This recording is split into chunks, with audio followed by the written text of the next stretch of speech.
This season of the Cold Podcast includes descriptions of rape, sexual assault, murder, and domestic violence. Please, take care in listening.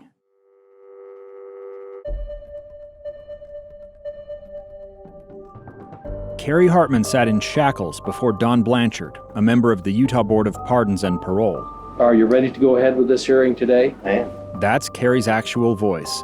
I do need to place you under oath. I realize the restraints make it so you're unable to raise your right hand. I will still administer the oath and expect you to accept that. Do you affirm your testimony to be the truth, the whole truth, and nothing but the truth? I do. It was March 28, 2000, nearly 15 years since the disappearance of Cary's girlfriend, Sheree Warren, and 8 years since his first appearance before the parole board.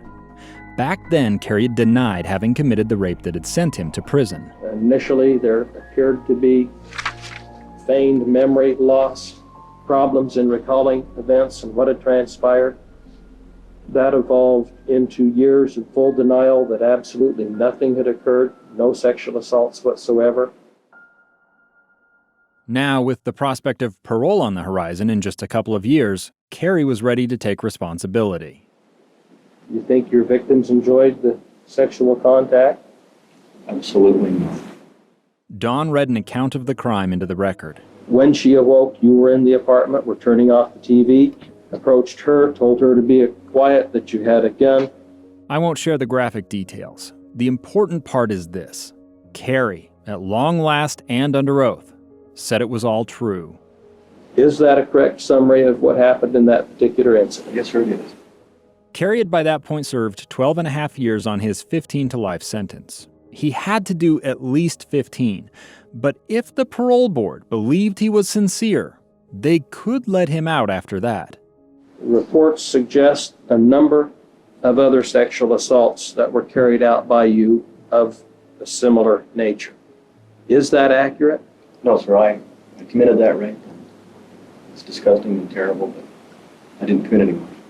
Cary's a bit tough to hear in this audio, but what he said was, I committed that rape, and it's disgusting and terrible, but I didn't commit any more. Well, what about the other rape you pled guilty to?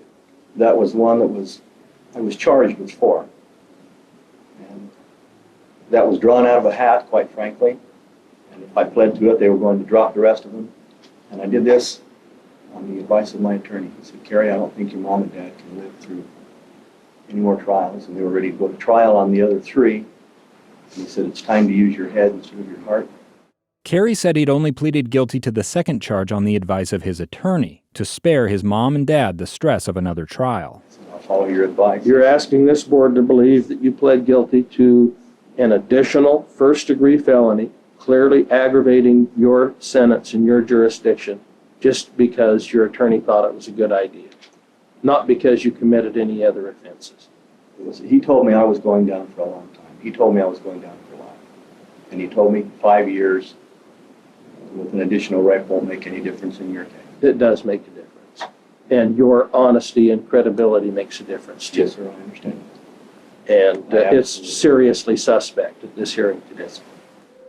Parole board member Don Blanchard wasn't having any of Cary Hartmann's denials. He wanted full accountability. I'll ask you one more time. Were there any other sexual assaults that you committed? I pled to that one, sir, because I did. Were there any other sexual assaults that you committed? No, sir, there were not. Inside of relationships or outside of relationships? Yes, sir, there were. In relationships I had, I used a forceful hand. I was abusive. It's been a while since we talked about Cary Hartmann's marriages and the physical abuse his ex-wives described enduring. Cary waving it off as just a forceful hand undersells it. But Don was at a disadvantage here. The pre-sentence report provided to the parole board after Cary's rape conviction covered only that single case. Ogden police reports relating to the other rapes Cary was suspected of committing were supposed to be in the parole board's files, but weren't. I know that there were some police reports available on those matters, but they weren't in our file. I'm not sure if the Ogden police reports never made it to the parole board or if the board had misplaced them over the years. Whatever the case, Don hadn't read them. And that meant Don wasn't able to challenge Cary on the specifics of those other assaults. Tell me how you feel about the impact your behavior's had on victims in your case? I'm disgusted by it. I am so sorry for the pain and the suffering and the humiliation I've caused my victims, their families and my families. This didn't come to bear on me for a long time. I accept absolute full responsibility for my actions. Cary said his actions were deplorable and disgusting, that he felt sorry for the suffering he'd caused his victims and his own family. He said he had been in ISAT for 10 years. ISAT was sex offender therapy. He had not been in that program for 10 years, not even close. As described in the last couple episodes, Cary had been twice booted from therapy over his behavior. I made mistakes, I admit them, and I've grown from them and moved on. I was a taker. Cary said he'd been a taker most of his life and had put on a ruse of being a good person while abusing people. Now, he said that was disgusting, but he said he had made great strides. I think I made great strides lately, and when I mean lately, I mean the last years. I've done well in schooling, and I think I've shown that I can learn, and I think I've shown that I can move on. Cary had presented the board with a stack of positive letters from relatives, friends, and clergy. He said he had job offers and housing at the ready if he were to be released. He would return to Ogden, he said, and complete outpatient sex offender therapy there. He just needed a stamp of approval from the parole board. Do you also acknowledge, Mr. Hartmann, that you're a master manipulator? I do, sir. You acknowledge that you're trying to manipulate this board? Into believing me, yes, sir. I do. I'm telling you from the heart, and I guess that's a form of manipulation. It's good manipulation. This is Cold, Season 3, Episode 7, Purgatory. From KSL Podcasts, I'm Dave Cawley.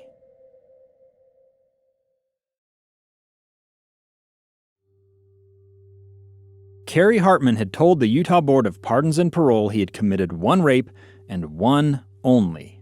Board member Don Blanchard hadn't believed him.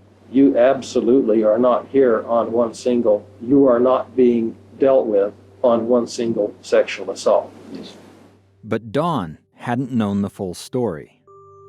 In Episode 5, we talked about how Reed Richards, the prosecutor in Cary's case, had told the 3 other women Cary had been charged with assaulting their stories would be available to the parole board even if they didn't go to trial. All of that case material and all of the reports and so forth went down to the Board of Pardons. But as I said a bit ago, the Ogden police reports relating to those other 3 cases weren't in the parole board's files. They had probably just been misplaced in the 8 years since Cary's first parole board hearing in 1992. But what matters is Don realized they were missing. He told Cary the board needed to find and review those reports before making a decision about whether Cary deserved to get out of prison.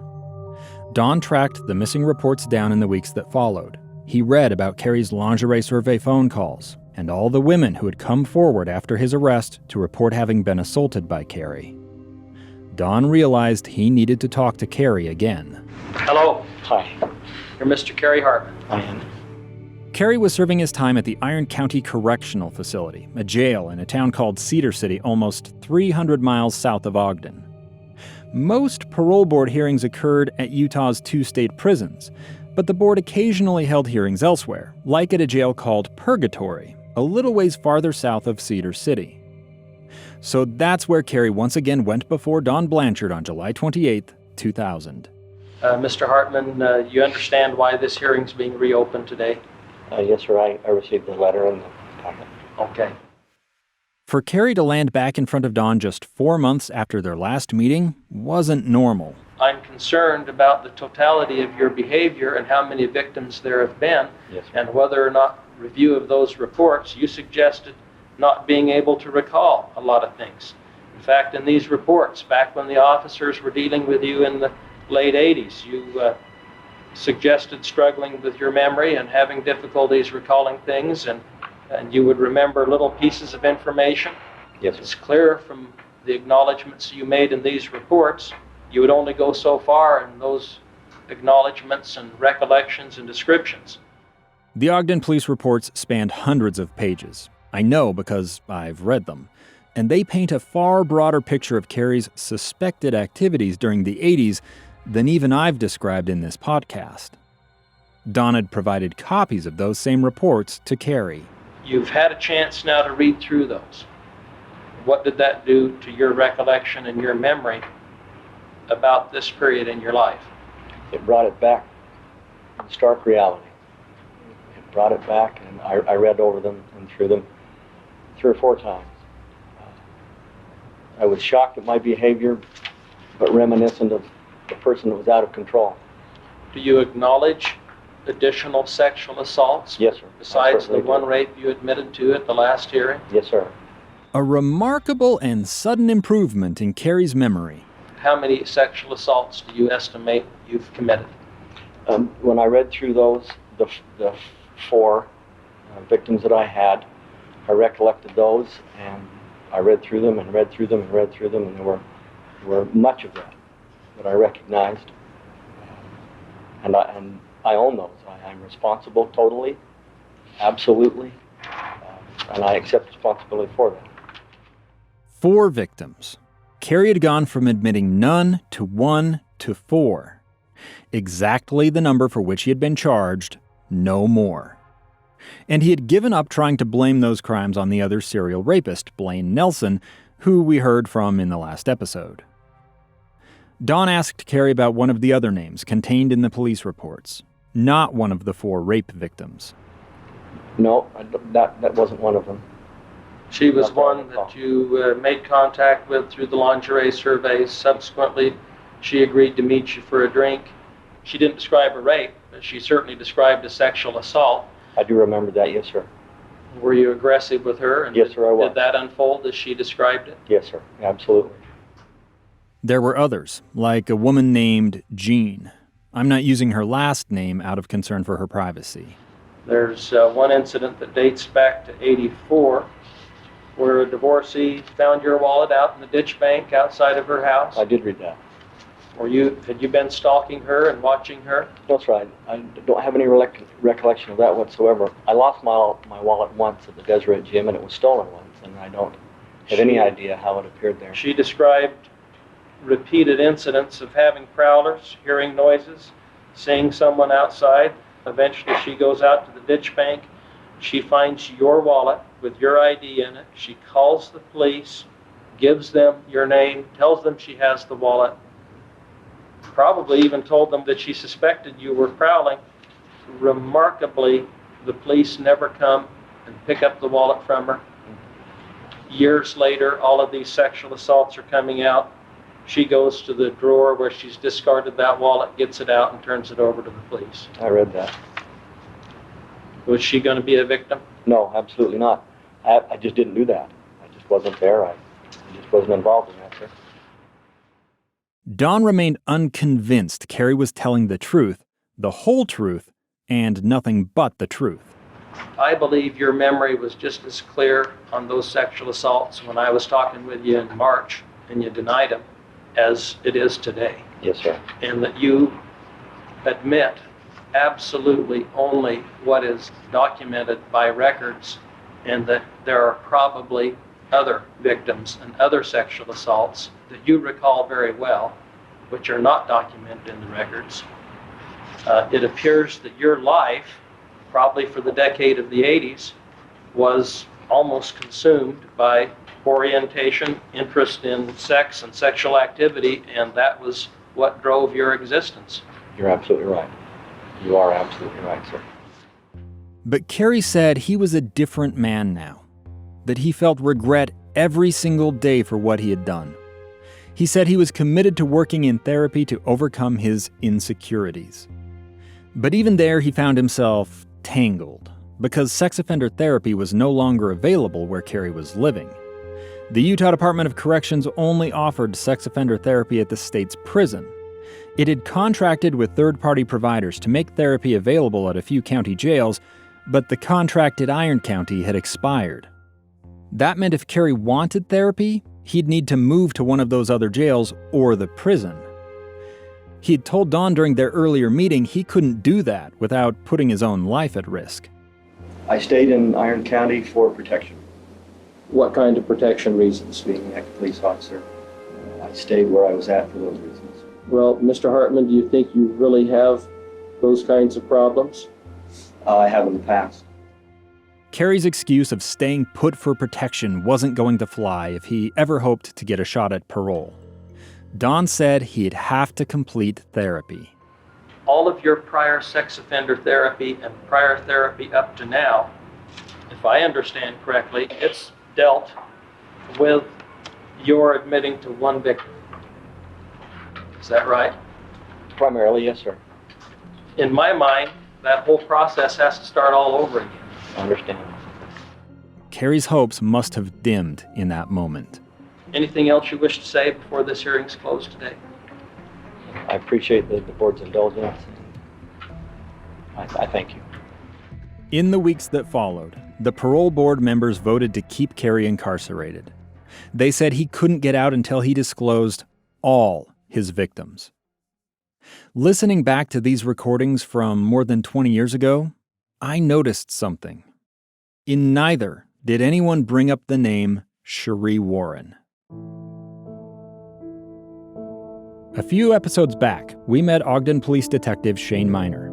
He'd played a part in the search for the serial rapist who had terrorized women across Ogden in the mid-'80s. That's when he had first met Cary Hartmann. We got quite a few calls once Cary Hartmann was arrested. Some of those calls were tips from people who told Ogden police Cary might have killed his girlfriend, Sheree Warren. Shane had never met Sheree himself, but he had taken up her cold case years later in 1998. Kind of started a new investigation, or started all over with it. Shane had spent the better part of 2 years trying to track down witnesses, especially people who had known Sheree. I started putting down names, and then I'd work on those when I had time, try to locate addresses. Progress came slowly. A lot of the interviews would be in the evening. And off the clock. No one's going to sign off on the overtime if it's not an active case that you're working, so. Still, Shane had felt driven to do the work. The Sheree Warren case felt like a sliver under Shane's skin. The irritation of the unresolved mystery irked him anytime he brushed against it. He wouldn't feel right until the sliver came out, until he had solved the case. So Shane kept picking away at it. It was very time-consuming. He believed someone must have the missing piece that could lead him to Sheree's remains. But the passage of time complicated that. 14, 15 years go by, and you just start to forget.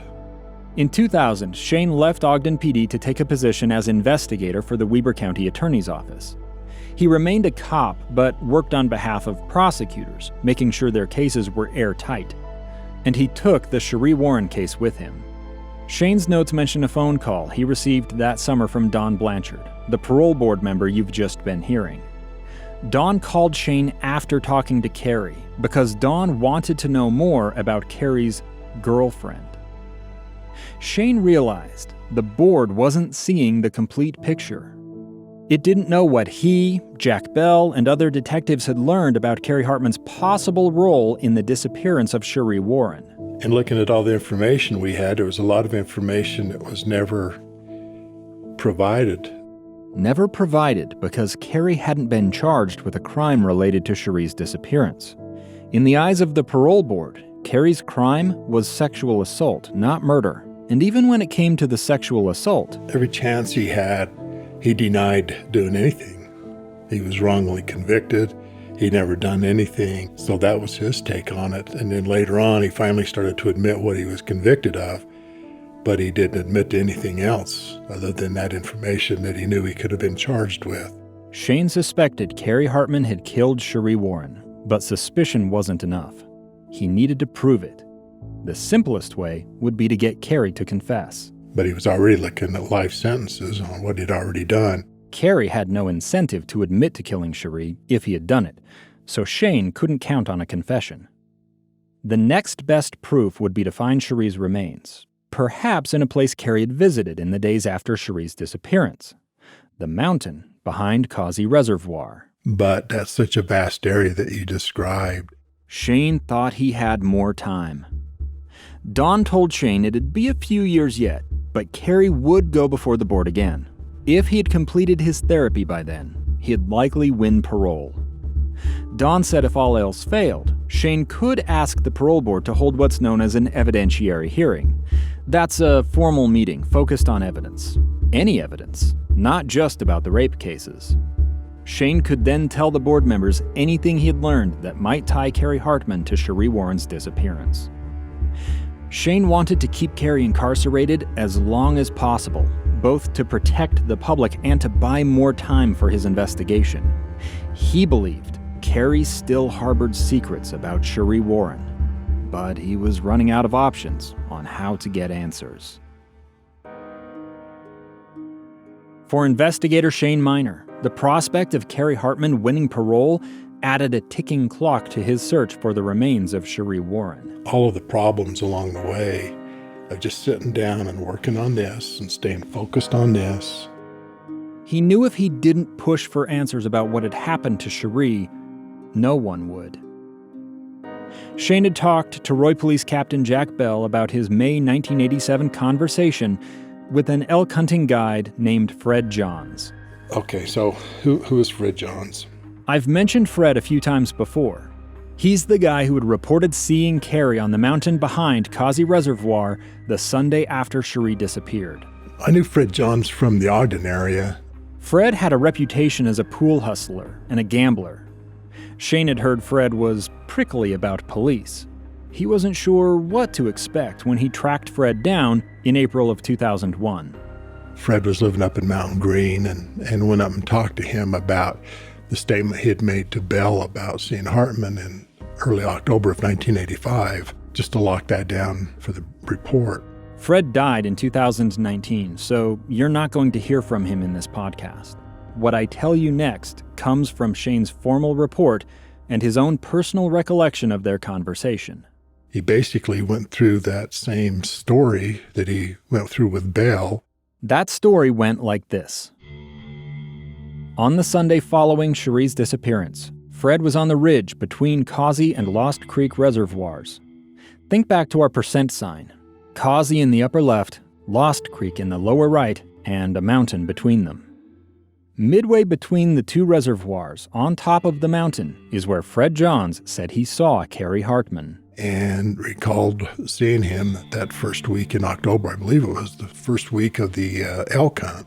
The land belonged to a family of sheepherders named the Wilds, and it was some of the best elk hunting ground in the western United States. Wilds was the people's last name that owned the property that leased the hunting rights to Johns. In other words, Fred Johns paid the Wilds for exclusive access to their property during the elk hunting season. Fred would then turn around and market his services as a guide. If hunters wanted to bag an elk on the Wild property, they had to first pay their dues to Fred. Or trespass and risk having an armed and irate Fred Johns chase them off the mountain. Fred jealously guarded the Wild property during the hunt. He would spend those weeks in September and October living out of a shack on the mountaintop. He would charge people to come in. He ran like an outfitters up there and do these guided hunts up on that property. Fred also parked an RV a few miles from his shack. On the opening weekend of the '85 elk hunt, Fred was driving the dirt road between the shack and the RV when he noticed something. Tracks in the dirt he hadn't seen the night before. Then he ran across Hartmann and somebody that he thought was his brother up there. Cary Hartmann with his pickup truck, a pair of three-wheel ATVs, and another man on the mountain just 4 days after Sheree Warren's disappearance. Cary only had the one brother, Jack Hartmann. Jack had stood in the police lineup with Cary before the rape trial, along with their look-alike cousin, David Hartmann. This was not a case of mistaken identity. Fred knew Cary. He knew Hartmann from high school, I believe, and I think he even told me that they lived together for a short period of time, so he knew Cary Hartmann. Way back in episode 1, I mentioned how Fred had kicked Cary out of his house after Cary came on to Fred's wife in the mid-'70s. Fred didn't deny that bit of bad blood when he talked to Shane Minor, but it didn't seem like reason enough for Fred to fabricate this sighting of Cary on the mountain. Told me how he had seen him in the afternoon. That, to me, would seem pretty suspicious. Yeah. Fred told Shane he had stopped, stepped out of his truck, and asked Cary what he was doing there. Cary had allegedly said he had gone down off the ridge to the north, toward Causey Reservoir, looking for elk. Fred had been skeptical of this because, as I said, he had driven by that same spot earlier and had not seen Cary's truck there. Fred told Shane precisely where the sighting had happened. How he referred to it was the right-hand fork of the Gildersleeve Canyon. The spot Fred described was at a clearing where the dirt road passed by the heads of two canyons, one to the north, the other to the south. Shane wanted to see it for himself, but he couldn't just drive up onto that property without permission. It was privately owned, deep in the mountains, and protected by gates. After I talked with Fred, I asked him if he would take me up and show me exactly where it was he'd seen him, and he agreed to do that. So it was sometime later when the snow allowed. The ridge Fred described sits at just over 8,000 feet above sea level. Winter drapes that mountain with deep snow every year. Some years, the snow might thaw by the end of April. But you're usually going into the end of May or June before you can get up there and access a lot of that area. That's how it was in the spring of 2001. Shane wasn't able to go up with Fred until the end of May. He took me up where he had access to the property right there by Lost Creek. Remember, this was more than 20 years ago. Shane didn't have a GPS unit to track the journey. He had to rely on a more primitive technology, the odometer. I kind of identified it off of mileage. I've compared Shane's mileage notes against maps and confirmed the precise spot of the Fred Johns sighting. The route Shane took to get there is probably not the same one Cary Hartmann would have used on that Sunday in October of '85, if Fred Johns' information was correct. There are several other ways to get up onto that ridge, including from Causey Estates. Cary had at least 3 friends who owned property in Causey Estates. And remember, in episode 4, Cary's friend Brent Morgan, the taxidermist, told us he had loaned Cary his key to the gate at Causey Estates that fall. And even that Lost Creek area, which I think Lost Creek, there's 2 or 3 different places that you could have access. I know it's difficult to picture this without seeing it on a map, but Causey and Lost Creek are on opposite sides of the mountain. Again, they are the 2 circles in the percent sign. Cary could have potentially gained access from either side. Could have gotten around the gate and gotten onto that property, could have accessed it. There's a dirt road that crosses over the mountain, connecting the 2 reservoirs. And it's on that road Fred Johns said he saw Cary. But between the 2 reservoirs, You got thousands and thousands of acres up there. it's the kind of place where, if you had enough time and determination, you might hide a body and expect no one would ever find it. That's why Shane needed to go to the precise spot where Fred Johns said he had seen Cary Hartmann. He showed me the area where he was backed in at and where he had talked to him. The ridge at that spot is only 100 or so feet wide, with canyons falling away on either side. Shane poked around, hoping to stumble upon something that might convince the parole board Cary Hartmann was guilty of more than just sexual assault. We'd heard that Pro was coming up. There was a lot of information. I got thinking about it. Like the forensics of human decomposition. The tissues that make up a human body break down after death. The speed of that breakdown depends on the climate, whether the body's buried, and so on. Eventually, a body will reduce to nothing but bones, and those bones will come apart, a process called disarticulation. So Shane didn't expect to find Sheree Warren's complete body, or even her skeleton. He knew if Sheree had been left on the mountain, after more than 15 years, he would be lucky to find even a few small scattered bone fragments. But then, maybe he didn't need Sheree's body itself. Something as simple as her earrings or necklace might suffice, and those wouldn't decompose. Shane also knew Sheree's purse had never been found. And of course, there remained the question of the 2 coats. Cary Hartmann had repeatedly said Sheree had left his apartment on the morning of her disappearance wearing his black parka. Sheree's mom, Mary Sorensen, believed Sheree had left her house that morning wearing a gray suede jacket. Police had found the gray suede jacket in Cary's apartment, So if Shane were to find Cary's black parka on the mountain, it might suggest Cary had wrapped Sheree's body in the coat before dumping her there. But luck didn't shine on Shane that day. No bones, no necklace, no parka. He didn't find anything. Shane Minor wasn't the type to give up easily. He decided to call in the cadaver dog cavalry. Made arrangements with Wally Hendricks, who was with Duchesne County Sheriff's Office. Wally Hendricks was at the time the top search dog cop in the state of Utah. He had had some success on finding some bodies, so I contacted him. Wally mustered up 7 dogs and handlers, all of whom drove to meet Shane early one Saturday morning in June of 2001. Their trucks rattled up the route Fred Johns had shown Shane.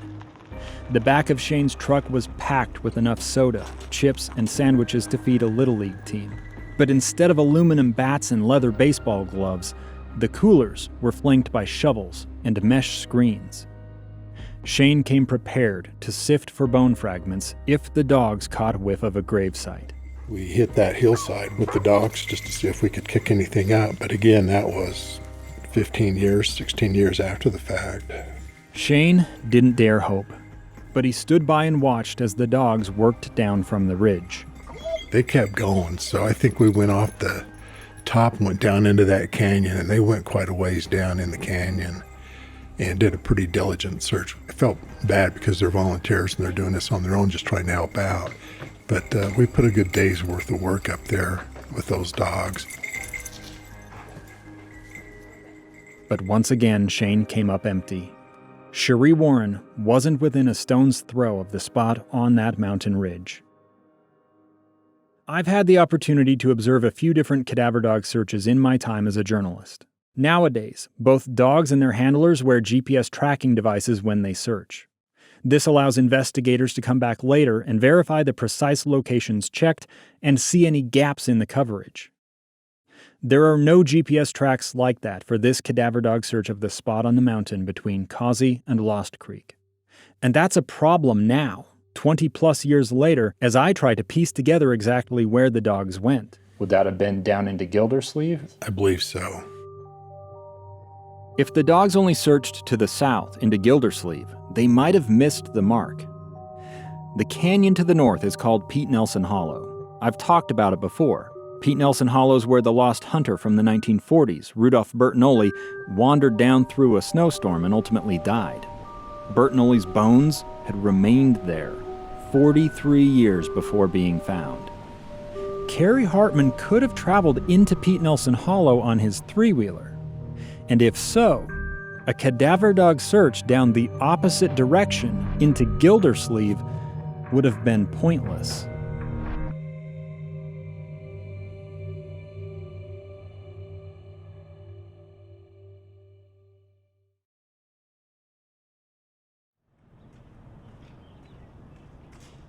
I'm standing on the tarmac at the Morgan County Airport, south and east of Ogden on the backside of the Wasatch Mountains.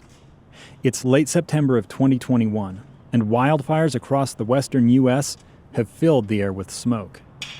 A motor engages behind me, lifting a hangar door to reveal a collection of single-engine airplanes. One of them, a little white and blue two-seater with a bubble canopy, belongs to my dad. I've been coming up to this airfield in the town of Mountain Green since I was a kid. My dad always seemed to know everyone here. How are you? You getting ready to go fly? Yeah. Good. It's beautiful up there. The colors are gorgeous. So are you heading Through the haze, I can make out a blast of red and gold draped across the eastern slopes of the Wasatch Mountains. Autumn leaves are at their prime. But we're not out to admire the scenery today. We're on a mission to take a look at the canyons behind Causey Reservoir. Yeah. Hey, my son Dave. I don't, probably when you were a lot smaller. Yeah. So yeah, have a good time. Sure, we'll do it. You are doing awesome with your reporting and stuff. Really, yeah. We roll the plane out of the hangar and fire up the engine. The idea of inspecting the land around Causey from the air isn't mine. I stole it from retired investigator Shane Minor. you don't like flying so much, from what I understand. No. But Shane took to the air 18 and a half years on from Sheree Warren's disappearance, and 3 years following the failed cadaver dog search, still hoping he might find some sign of her on the mountain behind Causey Reservoir. On the morning of May 24th, 2004, Shane and a fellow investigator named Rob Carpenter, along with a state trooper named Stan Olson, took off in the Utah Department of Public Safety helicopter. It was a very pleasant flight. The pilot did a wonderful job, was a great guy, but too small of planes for me, or helicopters. They headed east, following the South Fork of the Ogden River.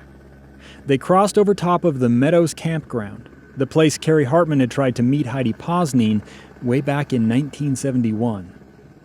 Then the chopper crossed over Causey Dam. It banked to the right. Okay, this is the road we want to follow right here, right? Yes, I believe so.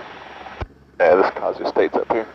A video camera recorded the flight as the chopper followed the dirt road south from the dam into Skull Crack Canyon, over the gate that blocks the way into Causey Estates.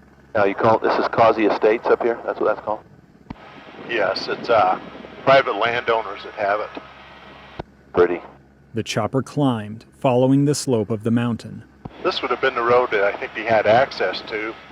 So, I mean, there's unlimited places where he could have dumped her along here.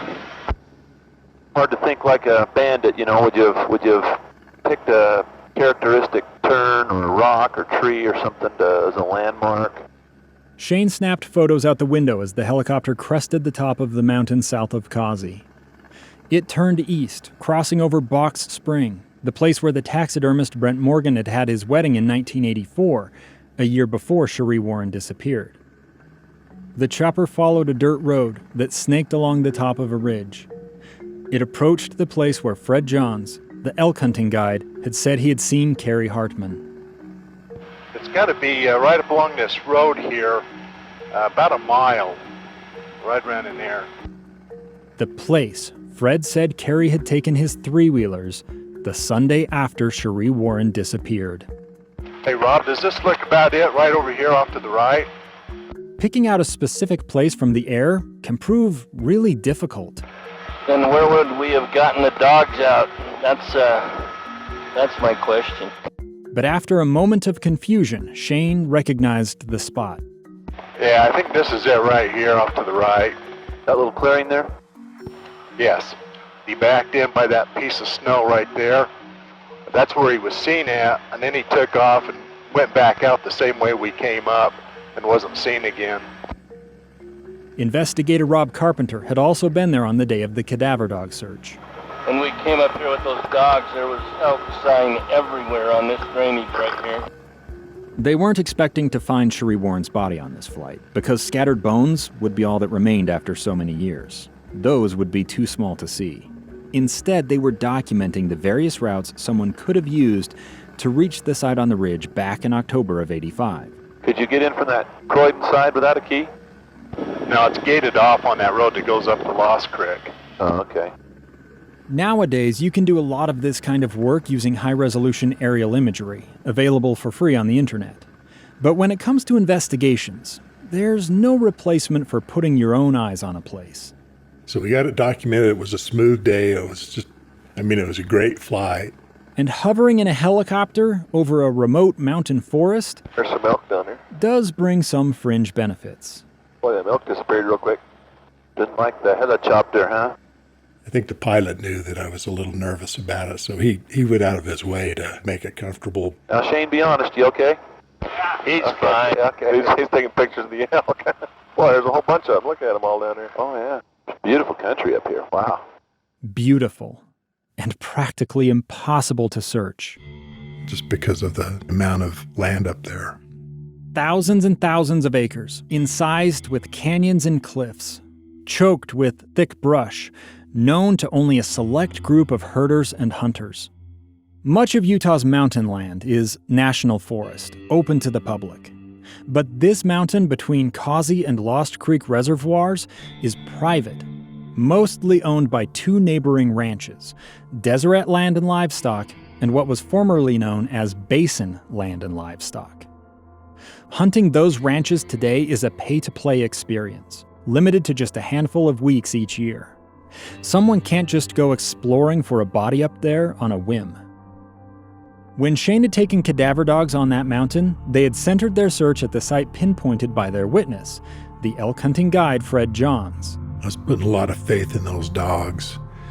And if something had been dumped, hoping that it wouldn't be too far down in, and if we were in the right location, and if we come up with a bone or something. We hit this whole side of the hill here, a couple hundred yards in both directions, and worked down towards the bottom of this, to what would be kind of logical to drag a body.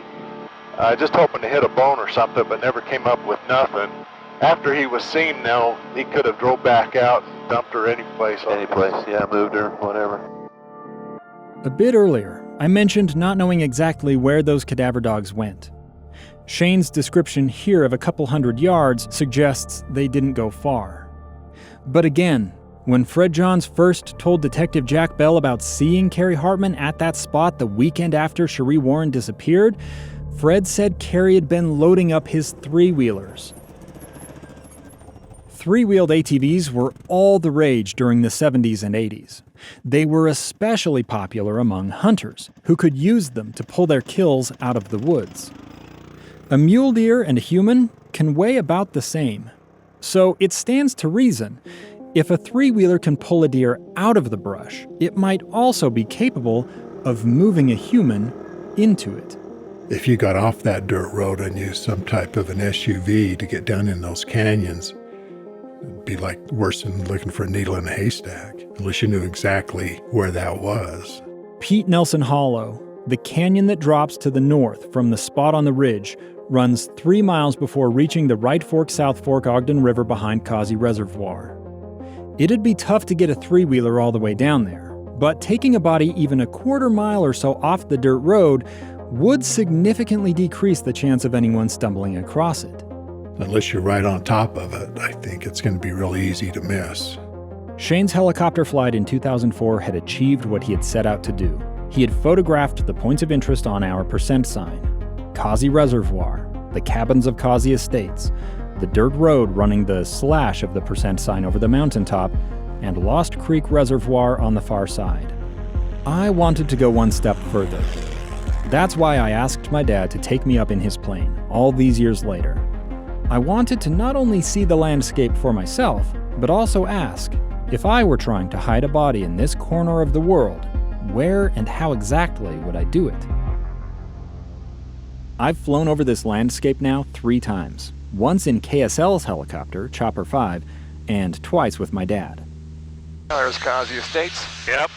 Flying over that mountain is about the only way to put eyes on the area without driving, hiking, or horsepacking across miles of rugged, privately owned mountainside. This road we're crossing over, would be the one that he would have used.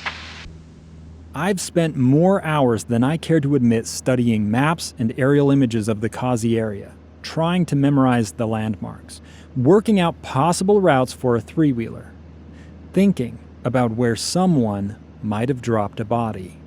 Okay, so that's the spot, right? We just flew right over top of where they said he was parked. Okay. So he would have gone potentially down the canyon to the left. So can we circle around here? Right here. The upper reaches of Pete Nelson Hollow are covered in stands of quaking aspen that explode like fireworks during the fall. Oh, that's remarkably pretty. Yeah.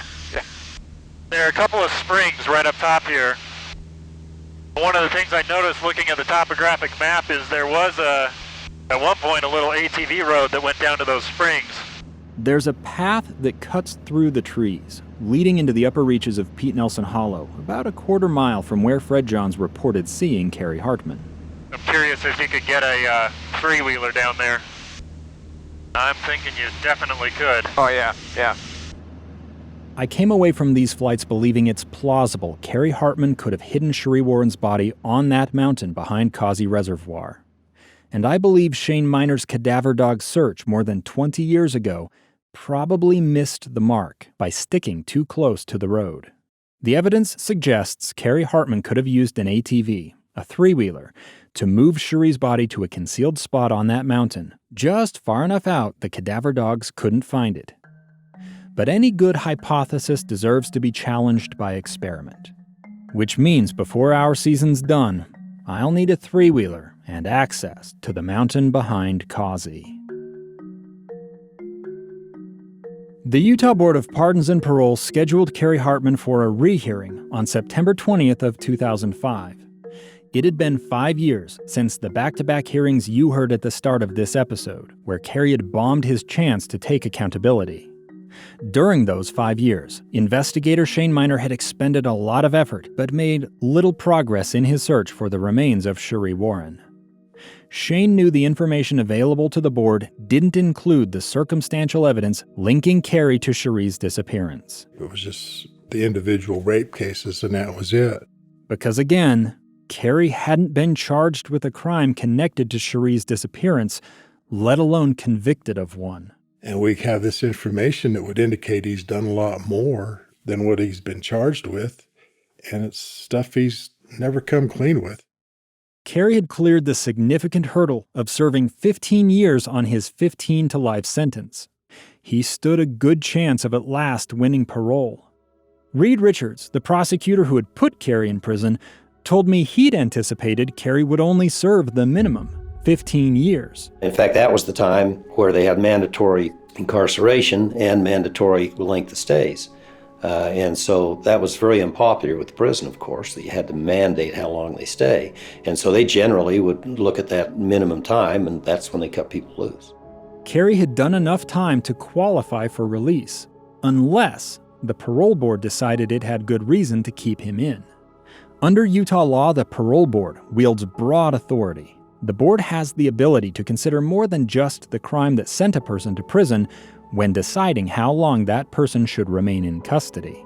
Shane believed the parole board had a blind spot in Cary Hartmann's case. There's just a lot of information that started to come out that I felt maybe the board should be aware of that. With 5 days to go before Cary's rehearing, Shane Minor sat at his computer and started to type. "I have hesitated writing this letter," he began, "because I know there is nothing you can do. But at the same time, I feel compelled to at least provide you with information concerning Cary Hartmann." Shane went on to summarize the story of Sheree's disappearance. He explained his role in the Ogden City rapist investigation back in the 80s. He described how publicity of Cary's arrest in that case had led to a flood of tips, including some about Sheree. But, he wrote, Cary was by that time in custody, represented by counsel, and unavailable for questioning.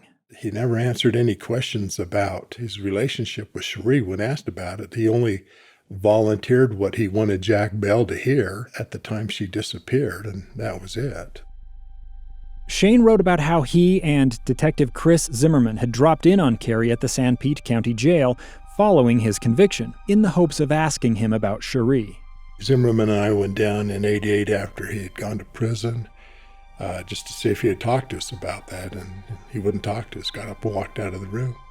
He explained how over the course of nearly 20 years, investigators had talked to multiple jailhouse informants who had claimed to have heard Cary making incriminating statements. But none of it had ever led them to a body. The investigation is continuing at a slow pace, he wrote. He stopped short of asking the board to take any specific action, but concluded by saying, quote, "I felt this is information that you should be aware of." He signed his name at the bottom and sent the letter to the Utah Board of Pardons and Parole.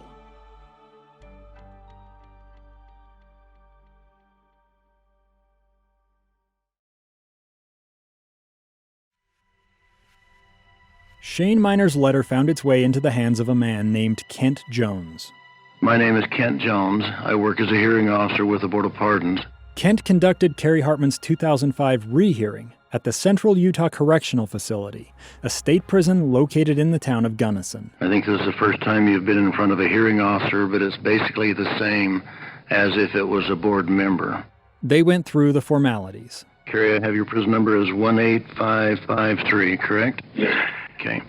Cary, I'm going to be reviewing kind of the life and times of Cary Hartmann in a few minutes, and then I'd like you to respond to some of the questions I have.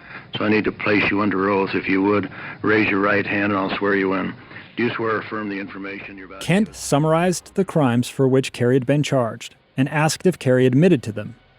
Cary said he did. Kent gave Cary an opportunity to make a statement. I'd like to turn it over to you for a few minutes. Cary used the time to talk about how out of control he had been in the years before his arrest. He said it had started with financial problems and a sense of pride that had kept him from asking his father for help. The more I strived to put my finances together, he said, the deeper in the hole I got.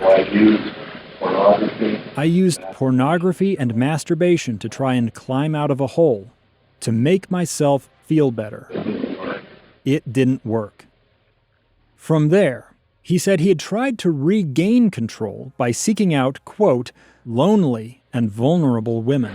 I stalked them. I broke into their homes. I followed them. And I sexually assaulted them. How did you meet these women? Sometimes I saw them in a dance club or a private club and followed them home. Kent noted this candor was a significant change, since Cary had for so long insisted on his innocence. Cary, why have you waited nearly 20 years to talk about this? Are you getting tired of the time? Are you just coming to grips with some things? Why did you put on this facade for so many years when your mom and dad were struggling to protect you? Even religious people would swear to their deaths that you were innocent. Is it just kind of coming to a head now? I was in such denial. I lived in such denial. I thought I couldn't be a bad person, and I couldn't do this. And I convinced people, and I manipulated them, and I coerced them into believing. Cary said that had changed once he had decided to approach treatment with an earnest heart after his last parole hearing. He had left Iron County, where he had lived for more than a decade, and transferred to another jail in far-flung San Juan County. The move had allowed him to once again enter sex offender therapy. He still had 8 months to go in the program, but he said he was on track to graduate. His disciplinary record had improved. No more pornography. No more dirty audio tapes. He was working as head cook in the jail's cafeteria. If granted release, he said, he would move back in with his parents, who were by then 80 years old, and get a plumbing job in Ogden. Kent expressed some hesitation with that plan. I guess I'm concerned about the long history of sexual deviance, even prior to when your arrest. Wasn't there some indication you were doing some telephone obscene stuff years and years before that? Yes, sir, I was. I was involved in making unsolicited phone calls at random. I called up women and made sexual comments and sexual innuendos over the phone. How did you come up with those names? Just at random in the phone. In the phone book? Yes, sir. Okay. Kent pointed out other troubling details from Cary's records. That's where we come to some of the other concerns. According to here, you may have been doing a lot of wife swapping. On one of your honeymoons, you brought a prostitute to the room to have her do a threesome. On another occasion, when you was in San Diego area, you brought a young Marine to have him have sex with your wife while you watched. Cary didn't deny the allegations made by his ex-wives, for the most part. You liked violence while having sex? I wasn't a violent person, but I was a violent person. I wasn't a violent person, but I was a violent person. I was abusive. I was abusive, and I hit them, and I'd slap them, and I'd push them. But I wasn't a violent person during sex. Well, it's kind of interesting that you're saying you're not violent, and then you just tell me that you are hitting them. Now, that's violent, isn't it? Yes, sir. I wasn't a sexually violent person. I wasn't a sexually violent person, but I was abusive. Yes, sir. Absolutely. Cary had admitted to entering women's homes and forcing them into sex by threat of violence. He'd admitted to physically battering his wives. But if we're to believe him here, he was a gentle lover. Kent didn't let that slide. So could you consider some of your ex-wives as being victims? Absolutely. Okay. Kent rattled off the names of Cary's ex-wives and former girlfriends, asking one by one about the details of what he had done to them. Did you put a 357 to her head and try to have her have sex with your friend? I remember having the gun in the drawer and bringing it out and waving it around. I don't remember putting it to her head. I don't remember putting it to her head. She says that's what happened. If she said that's what happened, that's what happened. Cary at one point tried to dodge one of these questions by saying, I think anyone that was involved with me when I was in my sexual deviancy is a victim. And although no one said it then, I'll point out Sheree Warren was involved with Cary Hartmann during his, quote, sexual deviancy. How about a woman by the name of Jean? Have you ever heard her name before? I haven't.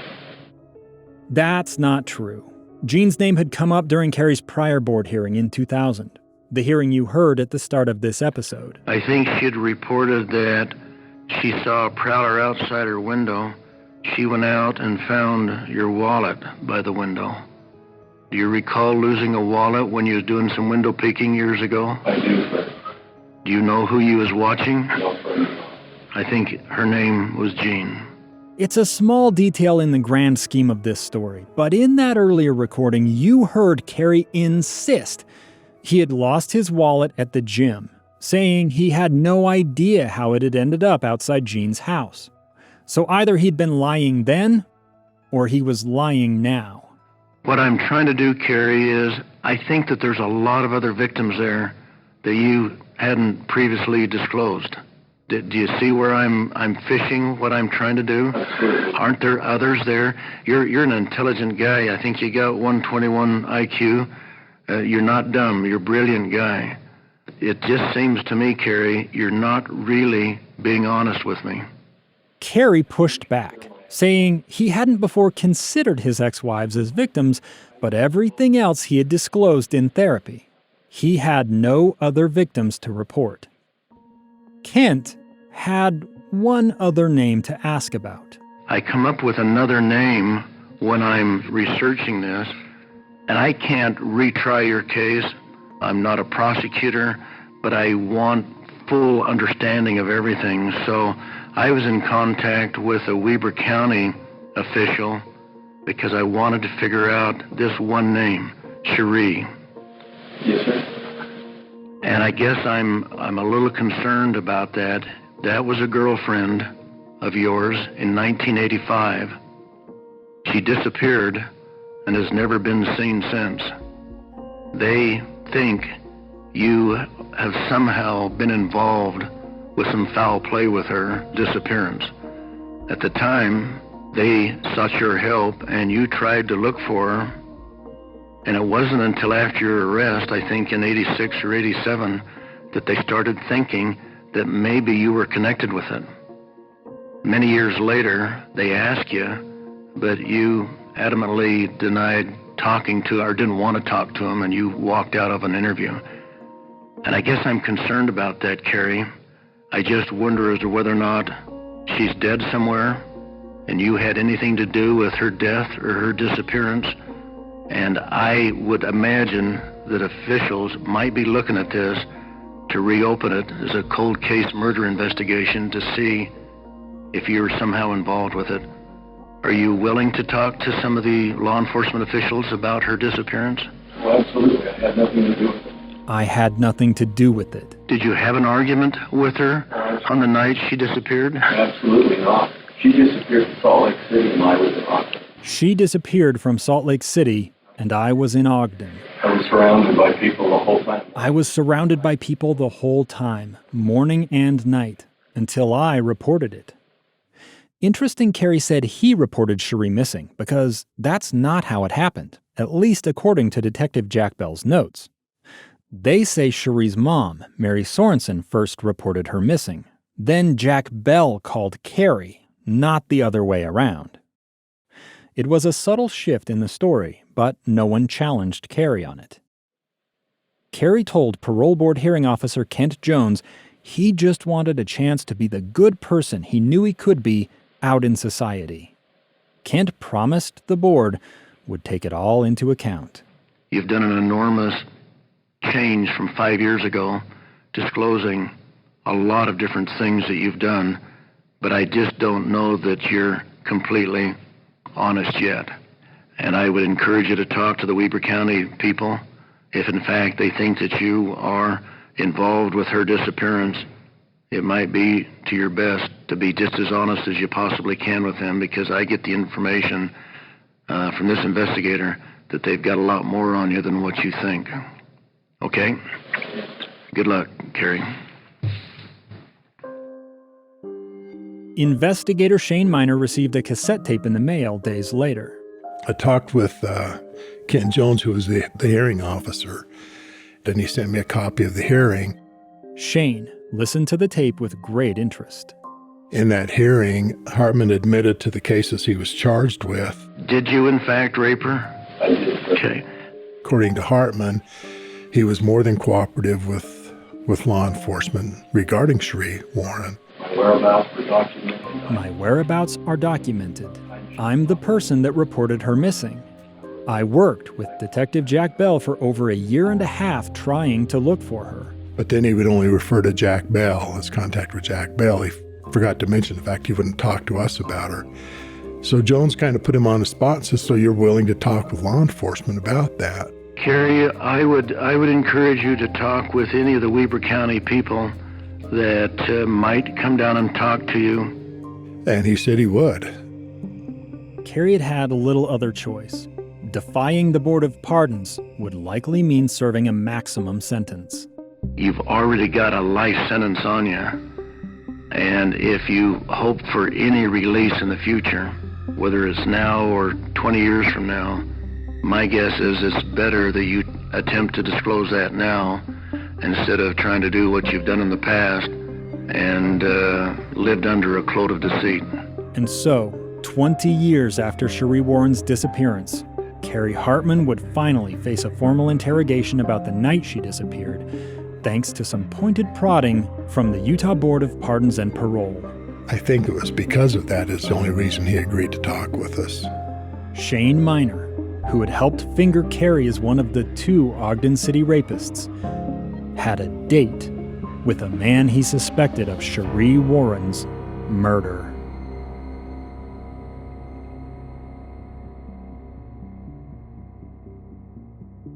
On the next episode of Cold.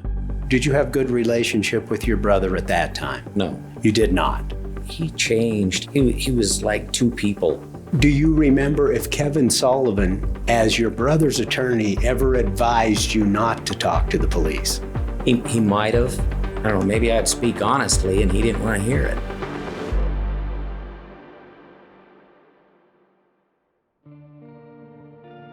My special thanks in this episode to Utah Board of Pardons and Parole Records Officer Allison Tormundson and the staff at the Utah State Archives. They patiently and persistently worked with me for 2 years to locate all of the parole board audio you've heard in this podcast. This part of the Sheree Warren story couldn't have been told without their help, and I'm thankful for it. If you have information about the disappearance of Sheree Warren, now is the time to share it. You can reach me by emailing cold@ksl.com or contact the Roy City Police Department at 801-774-1063. I also want you to know, if you've experienced abuse or sexual violence, you're not alone. There are trained experts ready to listen and help. In the United States, survivors of rape and sexual assault can connect to free resources through the Rape, Abuse, and Incest National Network at rainn.org. If you or someone you know is experiencing domestic abuse in any form, you can reach the National Domestic Violence Hotline at thehotline.org. Cold is a production of KSL Podcasts and Wondery in association with Workhouse Media.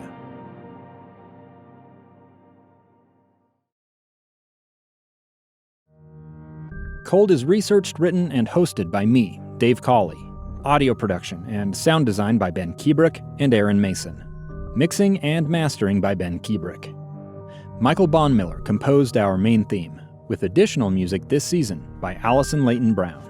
My personal thanks to our editorial team, Amy Donaldson, Andrea Smarden, Ryan Meeks, Becky Bruce, Kira Faramond, Kellyanne Halverson, Josh Tilton, and Felix Bennell. For Amazon Music and Wondery, managing producer Candice Manriquez-Wren, producer Claire Chambers, senior producer Lizzie Bassett, and executive producer Morgan Jones. Special thanks to Cale Bittner and Allison Vermeulen. With Workhouse Media executive producers Paul Anderson and Nick Piniella. And for KSL Podcasts, executive producer Cheryl Worsley. For pictures and more, go to our website, thecoldpodcast.com, and follow us on social @thecoldpodcast. Most of all, thank you for listening.